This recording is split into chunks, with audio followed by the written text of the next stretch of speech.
ये बात उन दिनों की है जब बुद्धा मरवन में अपना समय व्यतीत कर रहे थे। इस समय तक बुद्धि की प्रसिद्धि दूर दूर तक फैल चुकी थी।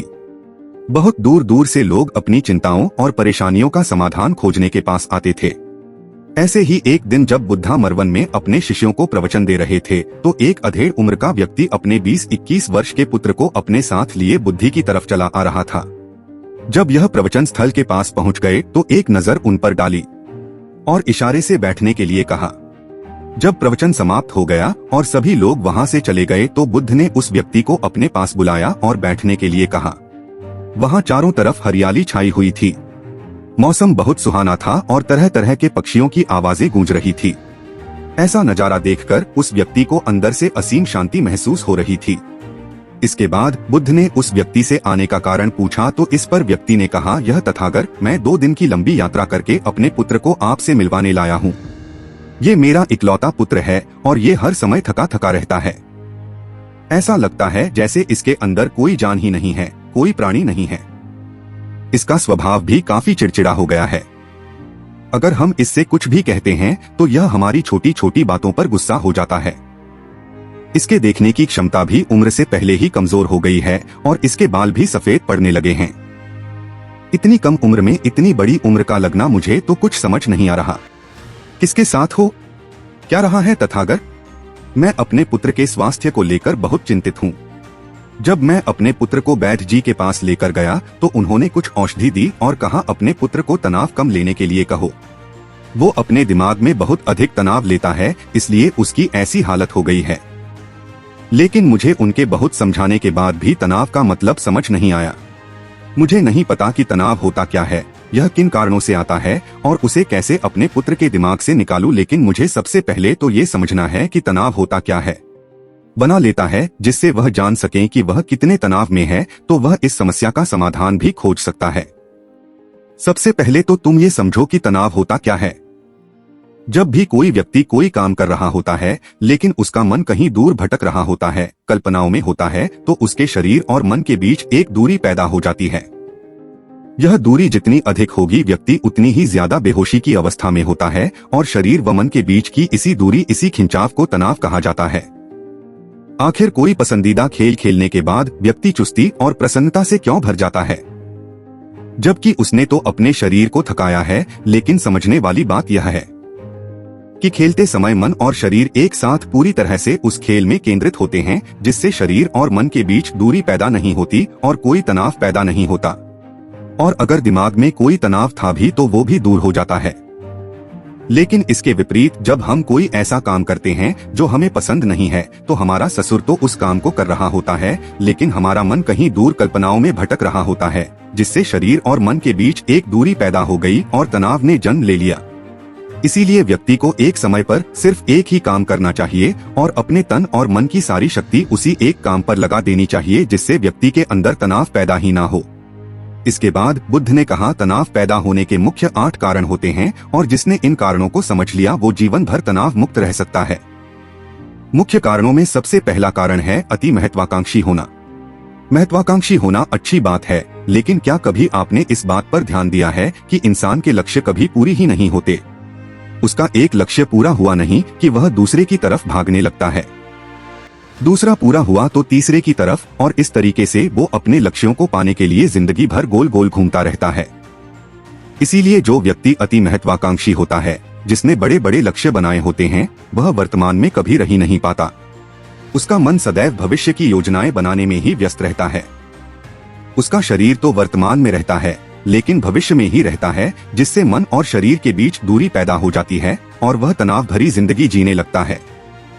बुद्ध के मुंह से यह बात सुन उस लड़के ने कहा, बुद्ध, तो फिर इसका मतलब है कि हमें लक्ष्य नहीं बनानी चाहिए, क्योंकि लक्ष्य बनाना भी तो महत्वाकांक्षा ही है। इस पर बुद्ध ने कहा, जीवन में लक्ष्य बनाना कोई गलत बात नहीं है, लेकिन समस्या तब उत्पन्न होती है जब वो अपना पूरा ध्यान उस लक्ष्य से मिलने वाले परिणाम पर ही लगा देते हैं और उसके परिणाम की चिंता करते रहते हैं। व्यक्ति को वर्तमान में जीना आना चाहिए। आप लक्ष्य बनाइए और उस लक्ष्य की प्राप्ति के लिए कड़ी मेहनत करिए, लेकिन साथ ही साथ आपको इस बात का भी ज्ञान होना चाहिए कि आप अभी वर्तमान में जी रहे हैं और वर्तमान ही सत्य है। बुद्ध ने आगे कहा, तनाव का दूसरा सबसे बड़ा कारण है ईर्ष्या। जब व्यक्ति ईर्ष्या और जलन से भर जाता है तो उसका मन अंदर से सड़ने लगता है। ईर्ष्या एक आंतरिक घाव है। आंतरिक घाव यानी मन का घाव व्यक्ति के शरीर का घाव तो भर सकता है, लेकिन मन का घाव कभी नहीं भर सकता। इसीलिए व्यक्ति को दूसरे की खुशी और तरक्की से कभी ईर्ष्या नहीं करनी चाहिए, क्योंकि तनाव का कारण है। इसके बाद बुद्ध ने तनाव का अगला कारण बताते हुए कहा कि आरुषिपूर्ण काम करने से भी मन में तनाव पैदा होता है। जो काम करना हमें पसंद ही नहीं है, जिसका में हमारी रुचि ही नहीं है, उस काम में हमारा मन लग ही नहीं पाएगा। हमारा शरीर तो वही बैठा रहेगा, लेकिन हमारा मन कल्पनाओं की उड़ान भरेगा, जिससे शरीर और मन के बीच दूरी पैदा हो जाती है। फिर बुद्ध ने कहा, तनाव का चौथा कारण होता है किसी दूसरे से अच्छा रखना। बुद्ध ने उस व्यक्ति की ओर इशारा करते हुए कहा, एक पिता होने के नाते तुम्हारी अपने पुत्र से बहुत सी अपेक्षाएं होंगी कि तुम्हारा पुत्र एक बहुत ही कामयाब इंसान बने, तुम्हारा नाम रोशन करे, जैसा तुम चाहते हो उस तरह का जीवन जिए, तुम्हारी हर बात मानी। लेकिन क्या आज तक कभी किसी की सारी अपेक्षाएं पूरी हुई है? जब भी कोई व्यक्ति किसी दूसरे से कोई अपेक्षा रखने लगता है तो वो अनजाने में अपने लिए तनाव पैदा करने लगता है। जरा सोचो कि अगर तुम्हारा बेटा तुम्हारे अनुसार काम नहीं कर रहा और वो नहीं बन पा रहा जो तुम उसे बनाना चाहते हो, तो निश्चित रूप से तुम्हारे दिमाग को तनाव पकड़ लेगा। तुम तनाव से भरा जीवन जीना शुरू कर दोगे और इस तनाव के बस में आकर तुम ऐसा व्यवहार करोगे, ऐसी बातें करोगे कि तुम्हारा अपने पुत्र के साथ संबंध और भी खराब होता चला जाएगा। इसीलिए व्यक्ति को जितना हो सके उतनी कम अपेक्षाएं दूसरों से रखनी चाहिए, और अगर पूरी तरह से तनाव मुक्त रहना है तो दूसरों से अपेक्षा रखना ही बंद कर दो।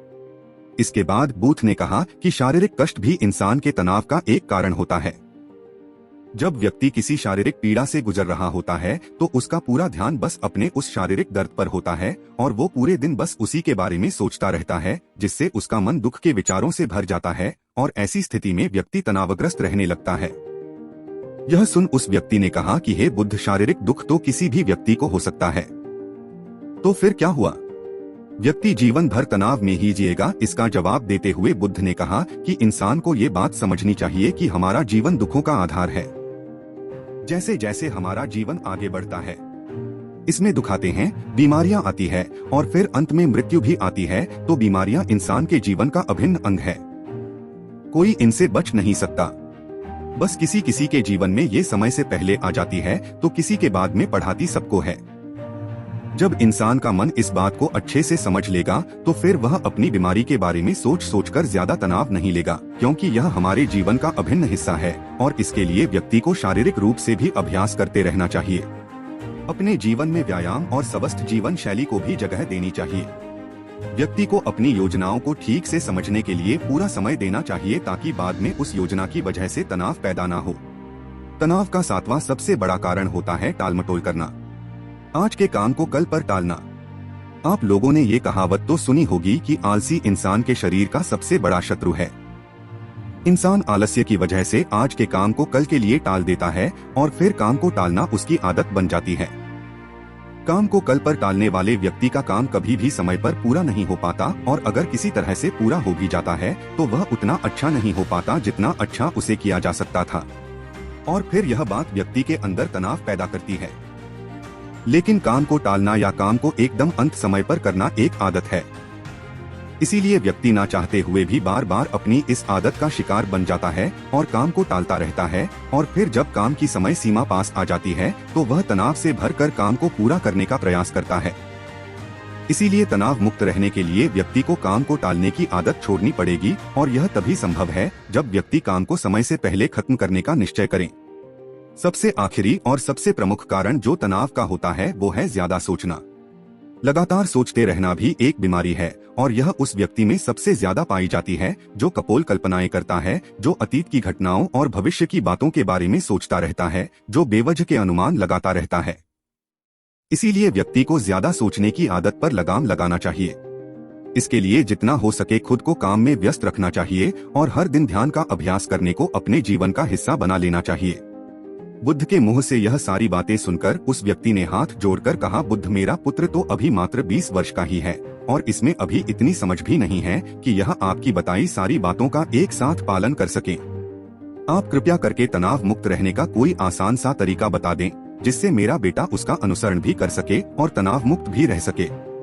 उस व्यक्ति की यह प्रार्थना सुन बुद्धि ने कुछ सोचते हुए जवाब दिया, अगर तुम इतनी सारी बातों का पालन नहीं कर सकते तो इसके लिए एक बहुत ही आसान विधि है।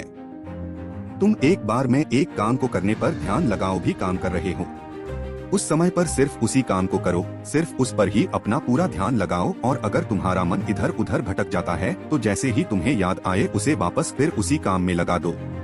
ये सबसे आसान और अच्छा तरीका है तनाव मुक्त रहने का। जब तुम भोजन करो तो उस समय सिर्फ भोजन ही करो, उसके पूरे स्वाद का आनंद लो, उसी अनुभव करो।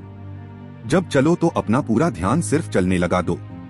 इससे तुम्हारा मन और तुम्हारा शरीर दोनों एक जगह पर केंद्रित रहेंगे।